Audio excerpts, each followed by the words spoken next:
Olá! Nesse vídeo eu vou te falar porque eu não uso caderno de erros e não recomendo que você também utilize. Bom, o que é, primeiro, caderno de erros? Talvez você ainda não saiba, talvez nunca tenha ouvido falar nessa técnica, mas é uma técnica bastante difundida por aí como uma técnica maravilhosa, tá? Só que não é bem assim que funciona. E eu vou te explicar bem por quê. O caderno de erros nada mais é do que você está resolvendo lá as suas questões, de concursos, e aí quando você erra uma questão, você simplesmente escreve, num arquivo aí de Word, num caderno mesmo físico, da forma que ficar mais fácil para você, você escreve aquela questão, tá? E aí você escreve na forma de uma afirmativa verdadeira. Então imagina que você está resolvendo uma questão sobre sobre as normas constitucionais, sobre a eficácia das normas constitucionais. E aí você errou uma questão, tá? Você imaginou que as normas de eficácia plena são aquelas que estão sujeitas a uma regulamentação posterior. E aí você errou essa questão. O que você faz? Você transcreve essa afirmativa, só que agora, da forma correta, para um arquivo, para um caderno, e depois isso vira um material de revisão. Parece uma boa, Mas não é. Sabe o que acontece? Resolver questões é a forma de estudo ativo mais poderosa que a gente tem.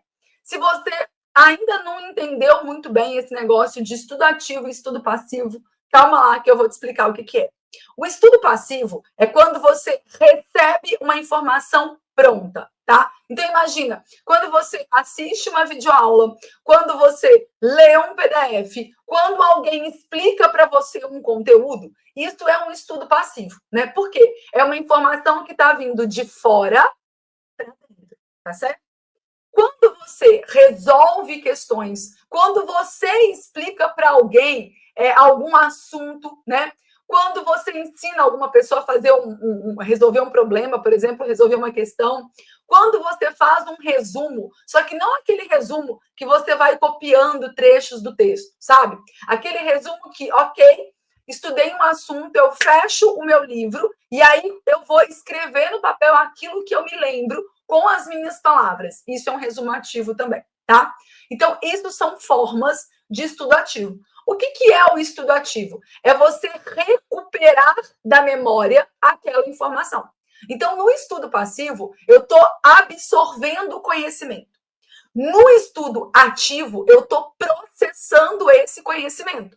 Então, eu vou buscar na memória aquele conhecimento, vou processar esse conhecimento, essa informação, vou provavelmente anexar novas informações ali e depois eu vou armazenar isso de novo. O estudo ativo, ele é muito mais poderoso, muito mais eficiente do que o estudo passivo. Ju, por que então que a gente não faz só estudo ativo? Por que então que a gente não estuda só por questões? Isso me deu ideia de um vídeo, hein? Vamos fazer um vídeo sobre estudar só por questões, tá? Mas só para você não ficar sem resposta, para ter estudo ativo, você precisa já ter armazenado o conhecimento. Como você vai recuperar uma informação da memória que ainda não foi armazenada? Não dá, né? Não dá para recuperar um conhecimento que você ainda não tem, tá certo? Então, só cabe falar em estudo ativo depois que eu já tive um estudo passivo correspondente, Senão fica uma coisa meio de louco, Como que a gente tenta recuperar uma coisa que a gente ainda não armazenou? Mas o estudo ativo, ele é, sim, muito mais poderoso e muito mais eficiente.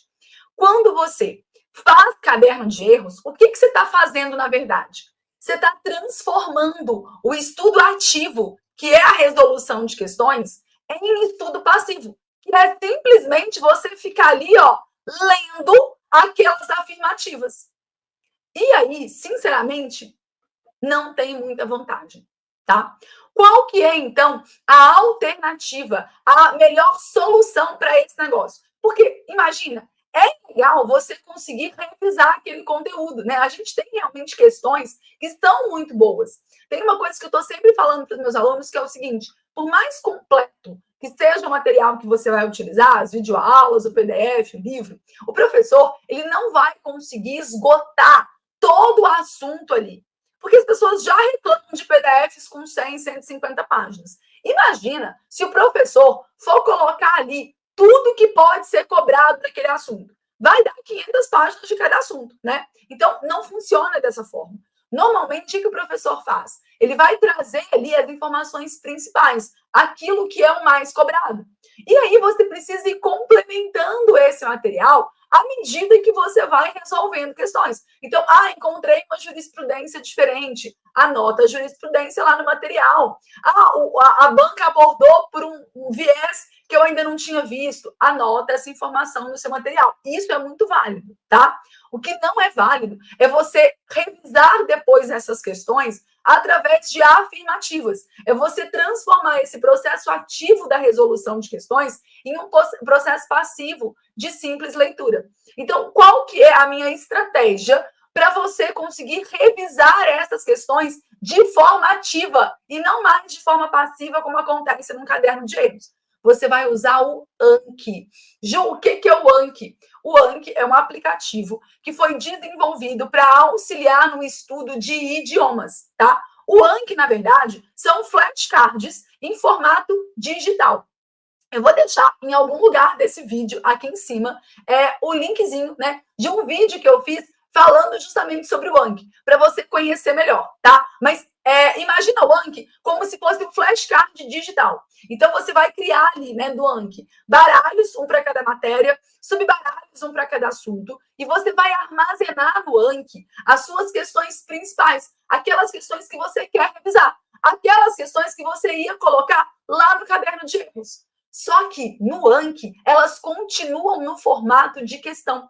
Então, quando você revisar essas questões, continua sendo um processo de estudativo. Por quê? Porque no Anki, você vai colocar ela na frente do card, você vai colocar, eu vou pegar o Anki aqui, só para você ver, tá? Depois você assiste o vídeo que eu vou disponibilizar aqui para você, em um desses cantos aqui vai ter o card, tá? E aí eu vou mostrar para você aqui como que funciona o Anki. Mas é assim, ó, você vai colocar na frente do card o enunciado da questão, as alternativas. No verso do card, você vai colocar o gabarito com a resposta combinada. E aí, quando você for fazer as suas revisões periódicas, você vai simplesmente abrir esse card, tá? Então vai aparecer assim, ó, tá vendo? Aparece aqui para você a pergunta. Essa é a pergunta de direito administrativo, tá? Sobre os poderes. Então vai aparecer aqui a pergunta que eu cadastrei. E aí você vai fazer o quê? Você vai ler essa pergunta e vai pensar na resposta, né? Deixa eu ver aqui, por exemplo, essa pergunta é assim, ó. Para o direito administrativo, poder disciplinar é aquele. E aí vai falar, o executivo dispõe para distribuir as funções de seus órgãos, ordenar e rever a a administração pública exerce para apurar infrações e aplicar penalidades exclusivamente aos servidores públicos. Tem como característica o discricionalismo. A administração exerce para apurar infrações e aplicar penalidades aos servidores públicos e demais pessoas. Eu poder que o Estado tem de punir criminalmente cidadãos, visando a repressão de crimes e contravenções em geral definidas na lei penal. Aí eu acho, por exemplo, que é a letra D, tá? Então você lê a pergunta, e aí você vai pensar, bom, deixa eu ver. Eu acho que é a letra D. Aí você vai dar a resposta, vai fazer suas justificativas, e aí você vai clicar aqui embaixo, ó, mostrar a resposta. E aí vai vir um comentário aqui, ó, da resposta, vai vir a letra D, né? Vai vir a resposta aqui pra você comentar. Então você consegue filtrar essas melhores questões, né? Consegue armazenar pra rever essas questões depois, mas continua mantendo a vantagem de ser um estudo ativo. E não transformar a questão em um estudo passivo de simples leitura, que a gente, olha só, a gente já tem muito material para revisão passiva. A gente tem resumos, a gente tem mapas mentais, a gente tem os livros do PDF, as suas anotações. Não precisa pegar a questão, que é uma das poucas formas de estudo ativo que a gente tem, e transformar isso em mais uma forma de estudo passivo. Então, quando você salva essas questões do Anki para refazê-las posteriormente, a gente continua tendo aquela vantagem de processar a informação melhor, de tentar recuperar essa informação, e isso vai facilitar muito a sua memorização, o seu aprendizado, a sua evolução dos concursos. Então, se você ainda faz caderno de erros, para agora, combinado? A gente se vê então no próximo vídeo.